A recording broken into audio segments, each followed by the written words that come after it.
ठीक है राधिका खेड़ा, नफरत बांटते बांटते अब आपको लग रहा है कि प्यार बांटना चाहिए, लेकिन क्या आपको लगता है कि ये कौरव और पांडव का एग्जाम्पल, और उसमें पांडवों को बता दिया गया कि उनके साथ कई सारे धर्म थे, ये एक बार फिर गलती से मिस्टेक हो गया है और उस मिस्टेक को छुपाने के लिए एक शाउटिंग मैच खेला जा रहा है यहां पर कि नफरत बांटी जा रही है, आप लोग हमें सुनना नहीं चाहते। ऐसा क्यों?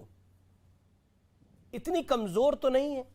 देखिए, आपको जो बोलना है बोलिए। आप बार बार बोल रहे हैं, सुधांशु जी ने भी कहा जनता देख रही है। बिल्कुल सुधांशु जी, जनता देख रही है, इसलिए आप लोग 3 से 1 पे आ गए।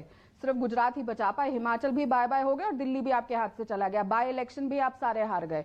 तो ये बिल्कुल सही कह रहे हैं, हम तो बार बार कह रहे हैं देश की जनता देख रही है। देश की जनता ये भी देख रही है आप लोग किस तरह से नफरत फैलाते हैं, जबकि आपस में जनता के बीच में कोई नफरत नहीं है। कोई भी ये पूछ के नहीं पूछता कि मेरे साथ कौन चल रहा है, वो हिंदू है कि मुस्लिम है, लेकिन लोगों को धर्म के नाम पे आप बांटते हैं। प्रधानमंत्री कहते हैं मैं कहूं कि कपड़े देख के उनको पहचान लेता हूं। तो ये बांटना और नफरत फैलाना नहीं हुआ तो क्या हुआ? और मैं फिर बोलूंगी, हरियाणा की जिस धरती पे राहुल जी ने खड़े होकर आपको कौरव बुलाया, बिल्कुल सही बुलाया। कौरव ने द्रौपदी की इज्जत लूटी थी और वही आपके मंत्री हरियाणा में कर रहे हैं। संदीप सिंह, आज तक आपने उसको पद मुक्त नहीं किया और उसके कैबिनेट उससे छीनी नहीं गई, उससे मंत्री पद नहीं छीना गया। तो आप लोग तो वही कर रहे हैं जैसे दुर्योधन के लिए सारी की सारी कौरव खड़े हो गए थे। यहाँ पे आप लोग संदीप के लिए खड़े हुए, आप अपने हर एमएलए के लिए खड़े हुए हैं। मैं फिर बोलूंगी, बताइए आप कब आपकी महिला बाल विकास मंत्री स्मृति ईरानी जी, क्या बहुत इंटरव्यू लेते हैं ना, बड़ी उनकी तारीफ करते हैं अमीश जी, बोली क्या वो एक बार भी आके उस लड़की के लिए, वो कोच के लिए स्मृति ईरानी से आपको बड़ी दिक्कत बोली है? उस एक भी जी क्यों नहीं होगी? क्योंकि वो देश की महिला बाल विकास मंत्री है। जब उन्हीं के विषय नहीं है ये, लोगों को, महिलाओं को छेड़ते हैं और वो चुप रहे। महिला विकास मंत्री कभी नहीं बोलेंगी। इतने बड़े बड़े सिलेंडर लेकर जो महिला बैठती थी, आज वो अपनी बेटी पे आती है तो फटाफट आ जाती है, अपने पे आती है तो फटाफट आ जाती है। देश की बेटी बेटी नहीं है, उन्नाव पे चुप रही। आज जो दिल्ली में जहां पे इनकी शासित पुलिस है, जहां पे देश की सुरक्षा इनके हाथ में है, विषय पर रहिए ना आप अलग विषय पर जा रही है, फिर भी वो चुप क्यों नहीं?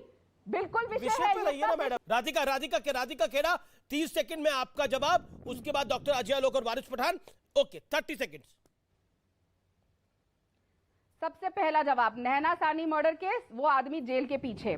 दूसरा सवाल, कश्मीरी पंडित, आपके शासन को 8 साल हो गए, कितने कश्मीरी पंडित आपने वापस भेजे?